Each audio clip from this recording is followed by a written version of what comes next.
bad.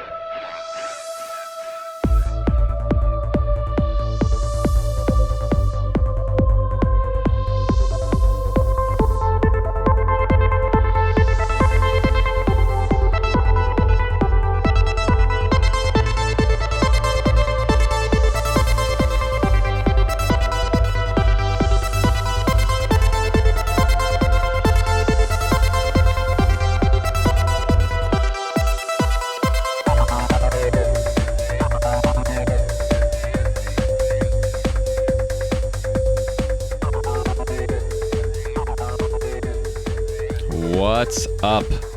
It is nice to hear that intro song because it means I'm back. Another episode of Ripple Effect Podcast. I'm your host, Ricardo Varandas, also known as Ricky Varandas. And yes, I can still roll my R's.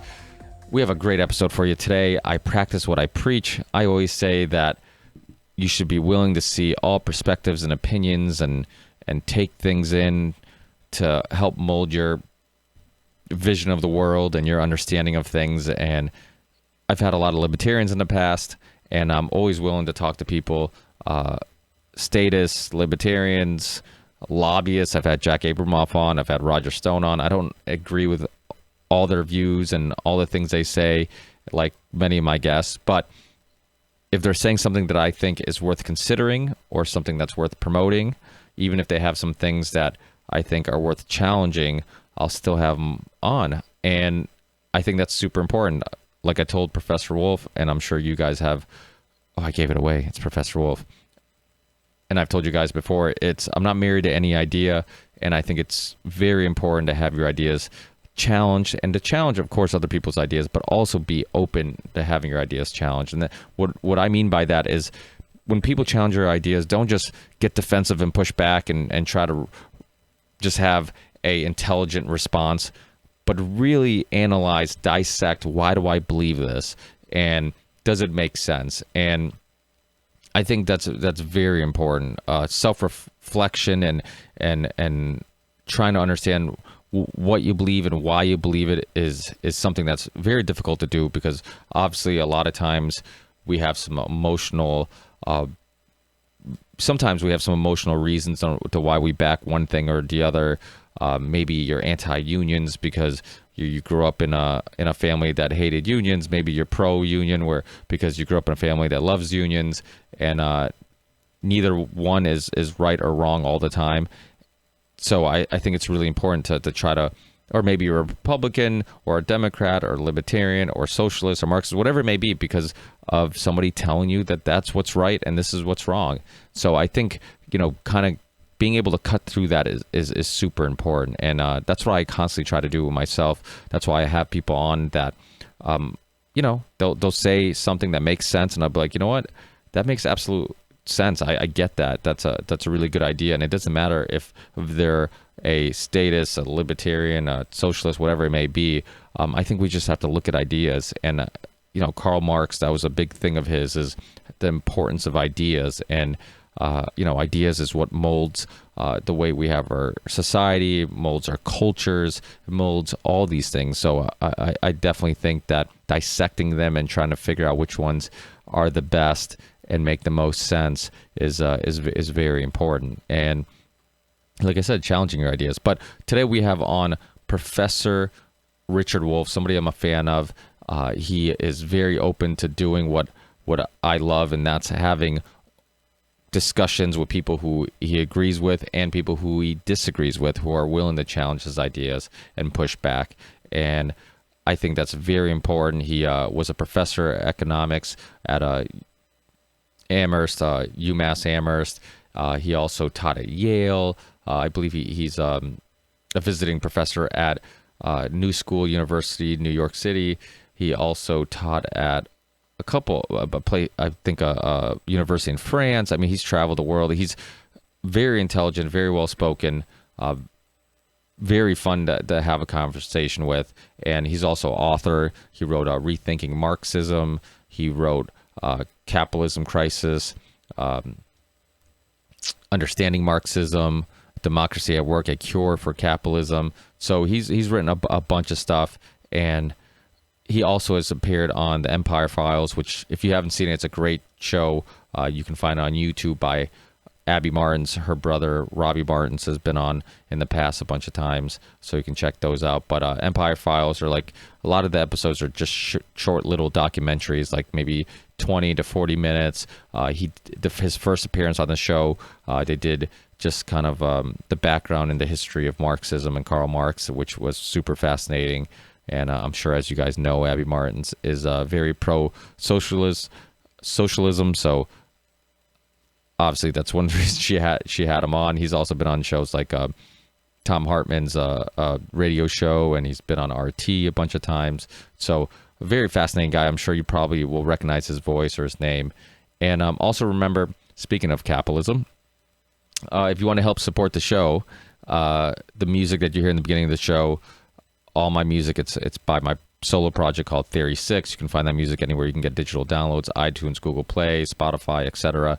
Also, I have a Patreon page. If you're a Patreon supporter, I'll let you know in advance, like I'm sure my Patreon supporters read on the Patreon post, that Richard Wolff was going to be on today. You'll know in advance who's booked and when they're going to be on. So it just gives you a little reason, I guess one more reason to kind of support the show if you kind of like that behind the scenes information, because for the most part, you don't know who's going to be on until I post the show. So you kind of know in advance, and you can also share any ideas you might have for the show, any questions you might want me to ask.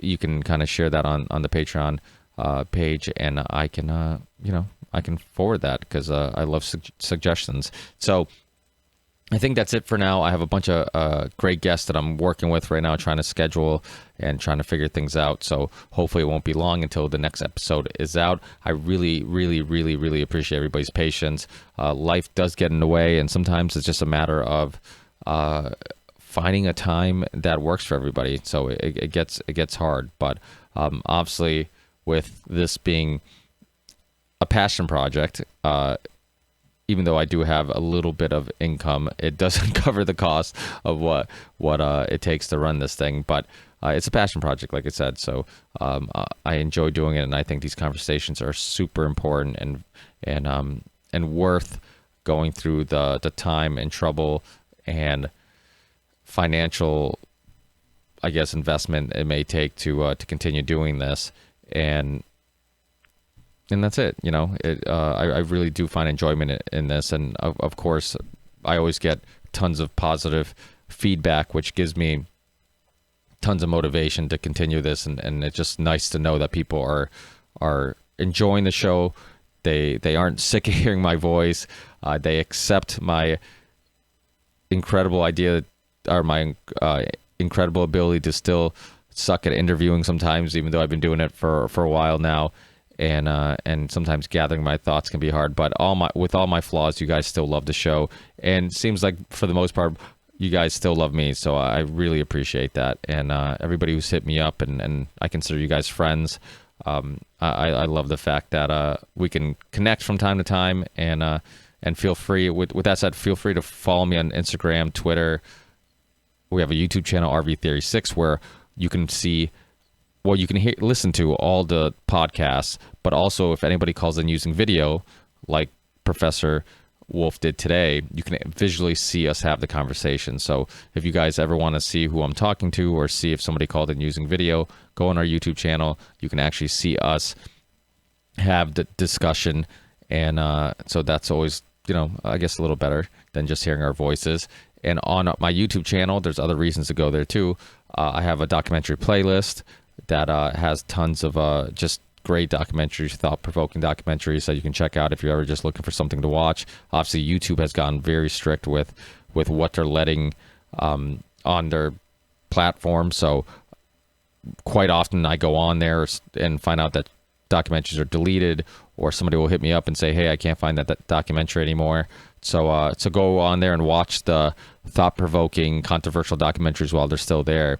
And also, I'm thinking of starting a playlist called Ricky's Rants, or Rick's Rants, or something like that, where I can kind of shrink these intros. And also maybe when there's big gaps between podcasts, I can just put out some content by just kind of sharing what's going on in my life, maybe some interesting movies or music or ideas that have been consuming my brain. Just sharing some of that with you, and some, I guess, just whatever's on my mind, and just seeing if that's something you guys would be interested in. You think it's something you would watch, and I could do them maybe once a week or twice a week, and or whenever the hell I guess I have something interesting to say.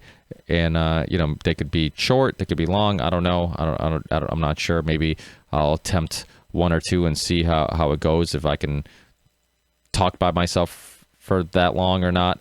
But we'll figure out. I mean, you're probably thinking, of course you can talk for that long. It's 10-minute intro.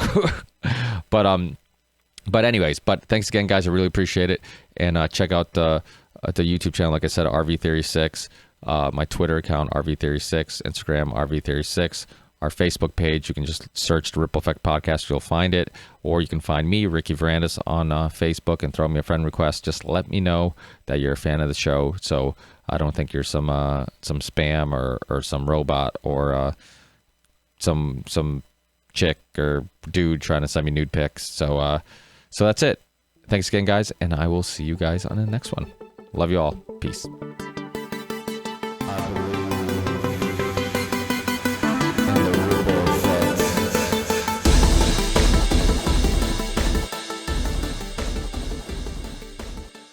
Hello.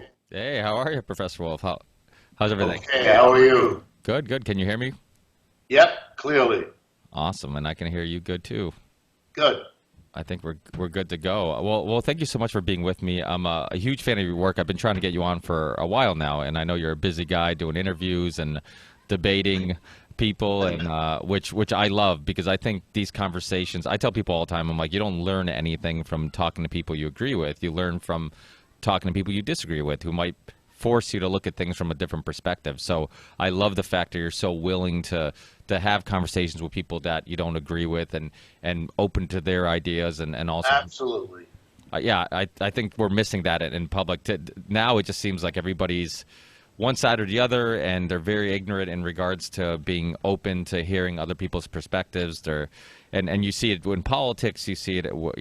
I say the way we looked at sports now has kind of overlapped everything. The way I'm a Patriots fan, so I'm going to defend them till the end of time. That's kind of the way we debate everything now. It's just like you defend your team no matter what, and nobody's really open to looking at new information or new perspectives. So, I think these type of conversations are really important. But I think we are moving in the right direction, because it does seem like, somebody like Bernie Sanders, who's running and using the term socialist, it's not demonized the way it was before. I mean, at one point we're invading countries because there was, in Central and South America, because there were socialists, and that was a justification for it. And now, we're actually a quite popular candidate, even though he looks like he's going to get screwed again, is running, and people are okay with using that term. But I guess to get back to, because I think one of the reasons I wanted to have you on is because I constantly get in conversations with people, and you'll use the term Marxism or socialism, and people, or communism, and people immediately demonize them like they were designed to be corrupt and evil, and they don't work, and all this stuff. And you learn fairly quickly in a conversation that they don't quite know what they mean, and it's really just, they're falling into I don't know who said it. If you say something, a lie enough times, it becomes true. If you keep saying socialism is bad and all these isms are evil, then people tend to believe them, even though they don't necessarily know the definition of them. So before we get into Karl Marx, how did you get interested in socialism, Marxism? What piqued or sparked your interest in this philosophy? Because really, to me, I think it's important that outside of economics, it really is a philosophy at first, right? Absolutely. And it's easy to tell the story of my upbringing and how I came to it. I was born in a place called Youngstown, Ohio, right in the middle of the United States. My father was pushing a wheelbarrow in a steel factory because Youngstown, Ohio used to be one of the centers of the American steel industry when we had a big and thriving steel industry. We don't have that anymore because big steel companies decided they could make more profits going somewhere else. first inside the United States and then to other countries. Anyway, when I was about 5 years old, having lived in Ohio, Missouri, and Colorado, my parents came east and brought me and my sister with them. And I grew up in a suburb of New York City after that. And here's what basically happened. My father lived in this suburb, but he worked in New York City like millions of other people. And so he took a commuting train every day from the town in which I grew up called New Rochelle, outside of New York, into the city. It's a ride of about 35 minutes. And the interesting thing about the train was it went through a part of New York City on an elevated track so you could see what was going on. And the part of the city it went through was called Harlem. And it was a place where basically African American people lived, and they didn't have any money. And it was obvious when you looked from the window of the train going by that they didn't have any money, because you could often see right into the apartment because the train, elevated train, is at the level of the apartments in an apartment building. And I remember being a little kid and turning to my father and saying, what is this all about? My father was white, my mother was white, I'm white, and all the rest. And my father explained it to me. He explained to me that this is a society in which some people are denied the opportunities, the income, the jobs, the schooling, et cetera, that other people are. And he was very blunt. He said, it's not fair, it's not just, it's not right, but it's been going on for a long time. It produces bad results both in the African American community that suffers it and in the white community. And he explained to me how both sides are damaged by this way of organizing society. And that was my beginning, you know. He didn't mean to make me a left-winger or anything. It was his way of answering his child's perfectly reasonable question about something that was perfectly obvious every time we passed in the train in that area. And then to finish it, when I went to college, I wanted to learn why this is. You know, basically, why are some people rich and other people poor and other people in the middle? It's the same question Adam Smith asks when he titles his book The Wealth of Nations, because he says very clearly, I want to understand why are some nations rich, other nations poor, and other nations in the middle. So I mean, I had the same question. And then I discovered something that really affected me. That when I asked my professors questions that had to do with this system and what made it work this way, and are there systems that might not make it work this way, you know, I was a reasonably sensitive young 18, 19-year-old person, and I could see the fear on their faces. They didn't want to answer that question. When I began to push, as I learned a little bit, and I asked about socialism as an alternative, the fear turned to panic. And these were nice people. They were good teachers. I liked them. It wasn't that. But something was really...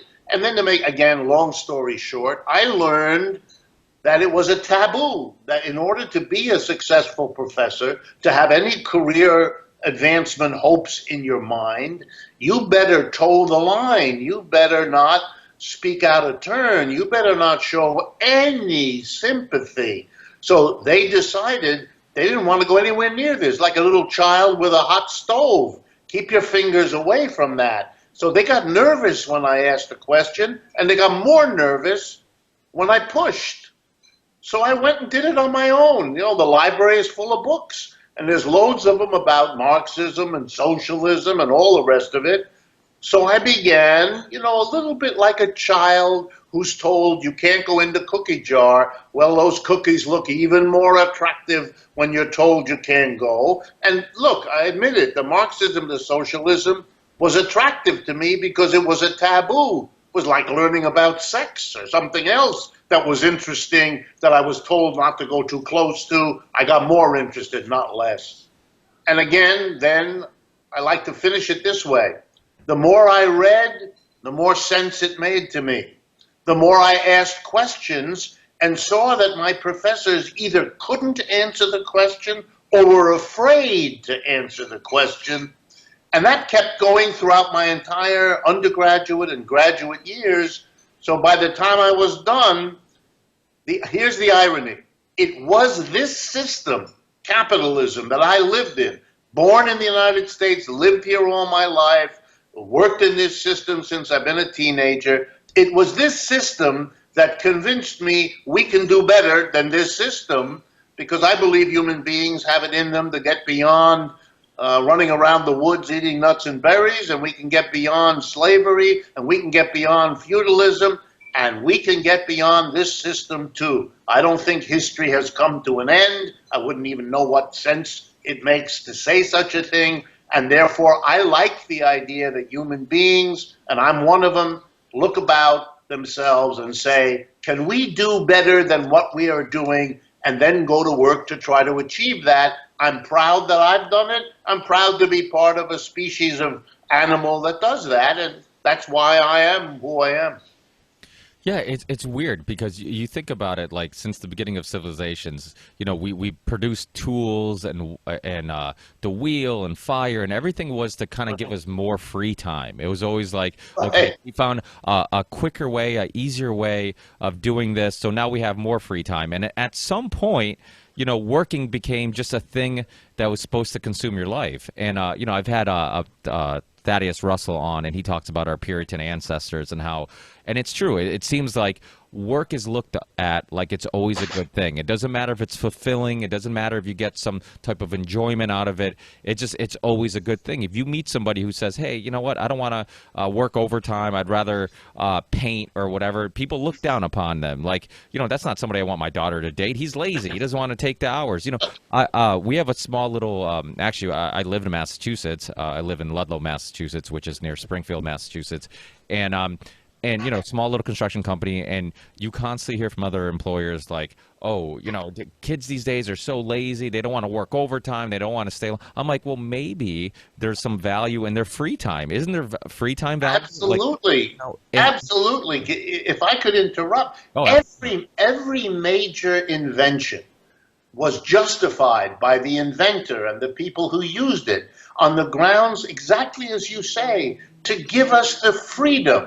And by freedom, I don't mean laziness, not at all. If you love what you do, you won't be lazy in doing it. But part of the reason people misdiagnose young folks and others who don't want to work as being lazy is they don't want to face the fact that the work they're being asked to do most of the time in our society is awful work. Look, I mean, let me do it in the form of a joke. If you live, by the way, you and I have more in common than we knew. Most of my adult life, I was a professor at the University of Massachusetts, just up the road from you in Amherst. Yep. You know, and so, I mean, I know the area really well. But I like to tell my students this joke. Outside of most workplaces in the United States, when you're done at the end of the day, about 5 o'clock, you're finished, you fold up your tools or you close your desk and turn off your computer or whatever, and you grab your coat and you head on toward your home. And along the way between your job and your home, you pass a window which has in big letters on it, happy hour. And now why do you think they would have called stopping in for a drink happy hour? Because they were letting everybody know that they understood that the previous hours in your day, those before 5 o'clock, were not your happy hour. And so, but you know, that's not necessarily true. I love being a teacher. It's been the best decision I made in my life. I don't need to have a happy hour after. Are there some bad days? Sure. Is it always a joy? No, of course not. But in general, this is a job I like, and I think I'm better at it because it is enjoyable. It draws on many of my skills and my capacities. I develop as a person. I meet all kinds of people. I have the satisfaction of maybe teaching a little bit and so forth and so on. I think you get the most out of people if you help them find work they love, work that means something to them, whether it's music or art or technical work of one kind or another. We have lots of capacities. We can find work for everybody that's meaningful. We don't live in a system that does that. We live in a system driven by making profit, not by making people happy. And then we're always just find it alarming that there are so many unhappy people. My wife is a psychotherapist. To talk to her, you learn real quick just how unhappy most people in this society are. And if we were honest about it, we'd all be talking, not necessarily about socialism, but we would be talking about what is it about a society where so many people, hardworking, good people, are so unhappy, so lonely, so unsatisfied, so embittered. Blaming them gets you nowhere. You got to understand why they came to that. They're no more happy in that condition being it than we are looking at it. And that has to be faced. And that's part of why I am a radical or a critic of society, because I'm surrounded by perfectly good people who are not able to lead the kinds of lives I would wish on them, they would wish for themselves. And you know something? If they were, we'd all live a better life because they weren't embittered, frustrated, lonely, and all the rest.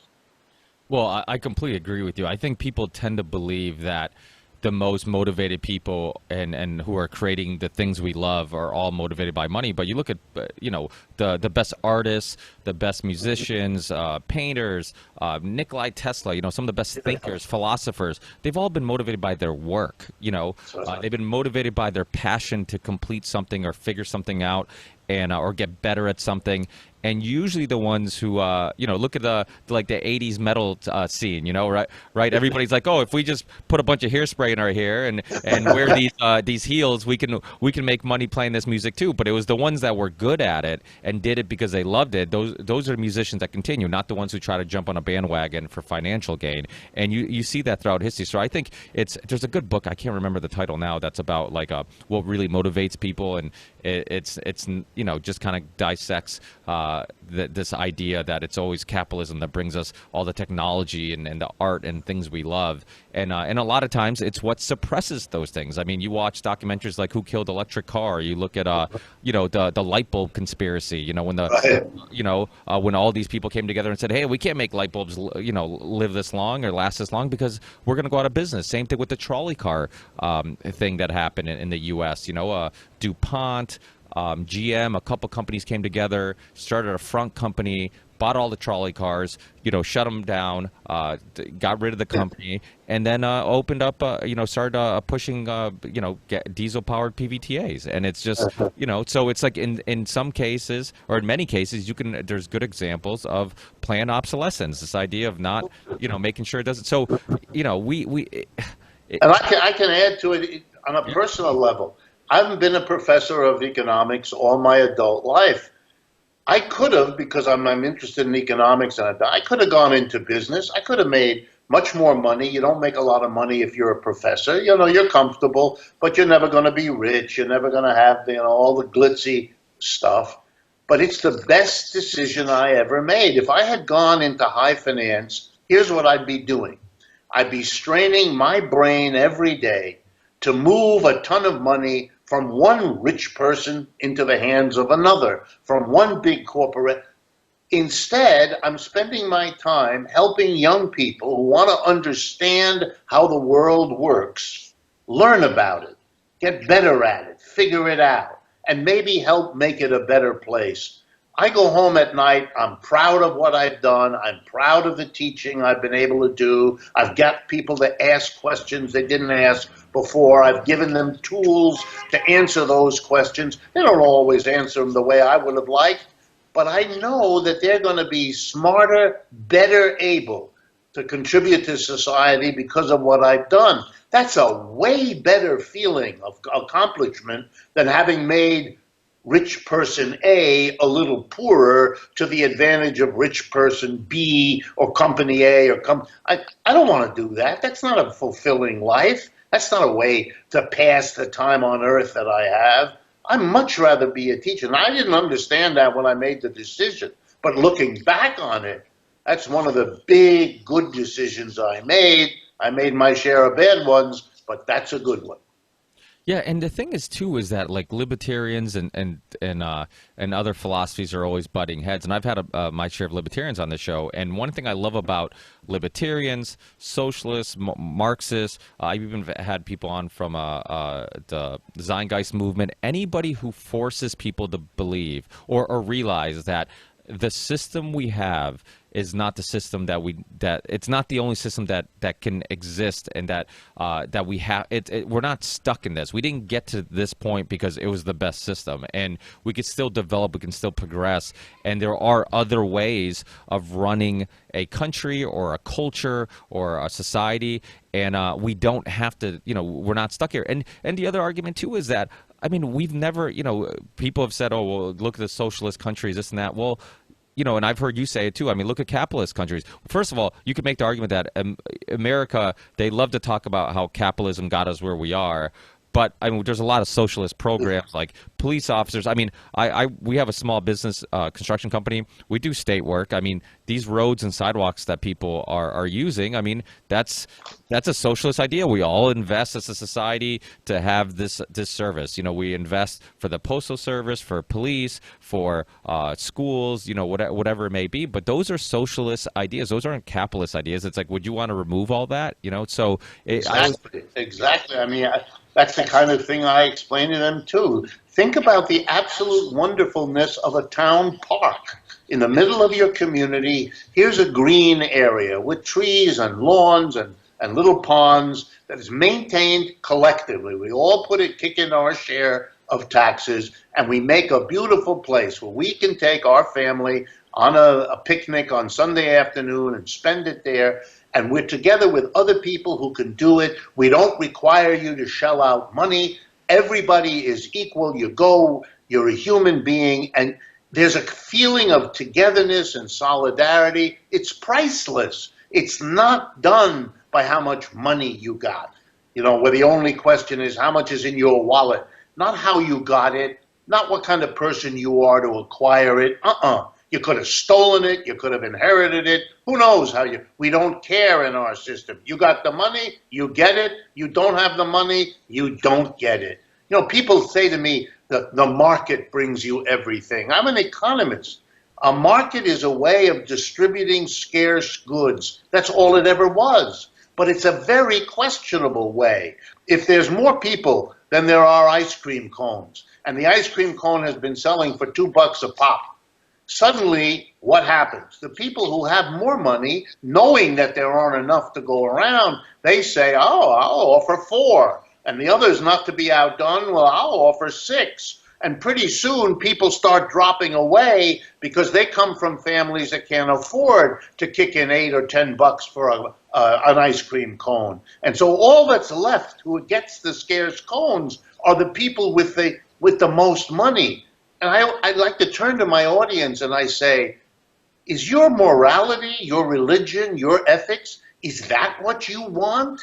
If the people with the most money are buying the scarce milk to feed to their cats, and the people who have less money but a brood of children are therefore going to have to go without, are you okay with that? You really want the market to decide? Come on.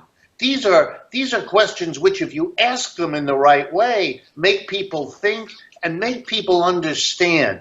But if I could add one thing, because our time is so often limited, I don't feel angry at the people who dismiss socialism, communism, Marxism, all of that, because I know in a way it's not their fault.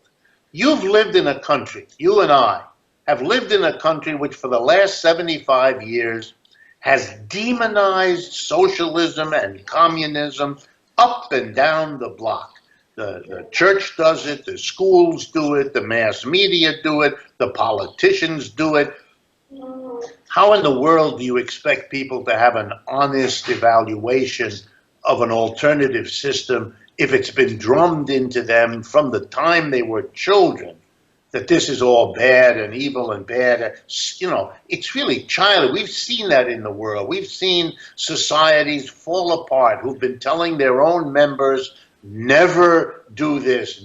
If you're Catholic, never look at the Protestant religion. If you're Protestant, never look at the Buddhist religion. It's evil, it's bad. I mean, more horror has been done in the name of this kind of behavior than I can recount, and we all know it. So we really, as a nation, do ourselves a favor, open up the space to have some real discussions and debates so we can evaluate. Capitalism has strengths and weaknesses, but so does socialism. And a rational human being who isn't demonized and scared out of his or her mind would want to have that kind of conversation as part of deciding what you're going to put your efforts to. And I don't blame the people who aren't ready for that yet. They're coming out of a kind of almost bear-like hibernation in a society that's been underground about these issues. And the irony is, the last point I want to make, irony is I'm not surprised that Bernie Sanders is doing well. Because, you know, when you repress people, the other ideas don't disappear. They'll act like you're supposed to. But in their private soul, at night, crawled up under the covers or in front of the fire, they'll let their brain go there. And when finally someone stood up, like Sanders, a nice, kindly old fellow from Vermont, you could allow that stuff to come up, and bingo, we see millions and millions of our fellow citizens perfectly happy with the label of socialist, want to talk about it, want to hear what the guy has to say. It makes me feel much better about the United States that it's able to do that. It's a kind of growing up, and it makes me feel good. Yeah, I have a theory on why I think the popularity has grown. He has a big following in the young crowd, and I think the same reason why you see employers talk about how kids today, they don't want to work and they just want free time and all that stuff, and they look at it like it's a bad thing, like, you know, doing things you enjoy doing compared to doing things you have to do. Like, that's not that's an easy choice for me. Yes. But you know, the reason I think that is, one of the reasons I think, this is just my theory, is that, like, for example, when we were growing up, everything we enjoyed in life, so if it was movies, music, you know, driving your car, you had to put gas in it, just about everything involved money. So there was this sense of, like, everybody puts in your head you need money to get the things you enjoy. So it was a means to an end, right? Where kids today with the internet, I mean, every kid has a cell phone, and you could get free Wi-Fi just about at any Starbucks or grocery store. And kids are like, you know what? I don't need money. Like, I can get music, videos, Professor Wolff's lectures, this podcast, all of it for free. Like, so I think that grip that money had on people's lives, it's loosening. Like, kids today are like, you know what, I don't really need that overtime because I don't really care if I, you know, make a couple extra $100. At least I have my weekend off and I can listen to that music or watch that documentary or spend some time on YouTube and watch some lectures. So to me, like, I think us going to the digital world, there's been a lot of good in regards to money not having a grip in our whole lives, revolving around getting more of it and needing more of it and stressing about it and buying stuff you don't really need and then putting yourself in debt and then buying more stuff you don't really need, put yourself in debt, then you have to work to buy more stuff. You know, it's this vicious cycle. I've learned, I couldn't agree with you more. I've learned, Ricardo, I've learned that from my students. You know, the story they tell me most often is, I grew up looking at my mother and my father. They worked themselves to the bone, but they were not happy people. I don't want to live like that. I love them. I feel for them. But I've learned, looking at them and being part of that family, that this was not a way to live. I appreciate the sacrifices they made. It helped me go to school. But these are not, you know, bad people, these young people. They're very thoughtful. They're very compassionate. But they say, I also have to learn not to do that again. And, you know, my mother told me, don't make the mistakes we did. And that's what I'm trying to do. And one of those mistakes was to run after money, to never question the system, to not explore the things that gave me pleasure, like music, like dance, like outdoors, like all the things I could have been, should have been. Maybe I made some mistakes. You're my child. I've done it for you. I got to give you the space to become your own person. And young people have been able to say, okay, and one of the decisions I'm going to make is I'm not going to live life the way you did. And that's the beginning of understanding you want a different system. You want a different society that gives you the chance to do that rather than putting endless obstacles in your way. Yeah, you want more out of life. And you look at my parents' generation, you know, my parents aren't divorced, but many were divorced. You know, they were hard workers, but many of them were divorced. They're pill addicts. They're on anti-anxiety, antidepressants, or self-medicating with alcohol. I mean, that's what all this work and no play end up turning into. Yeah, it leads to. I mean, I don't know if you're familiar with Dr. Christopher Ryan. He wrote the book Civilized to Death. Yeah, a great book that, you know, really, I can't recommend it enough. But I know you got to go, so I don't want to hold you up. I'd love to have you on again in the near future. Great conversation. All right. Good to meet you. I'm glad to talk with you, and I appreciate your understanding that I'm running around a little bit like a chicken without a head, and so I got to kind of budget my time. Yeah, no problem. Well, I appreciate your work, and hopefully we talk again in the near future. Okay, we'll be glad to do. Take care. Take care.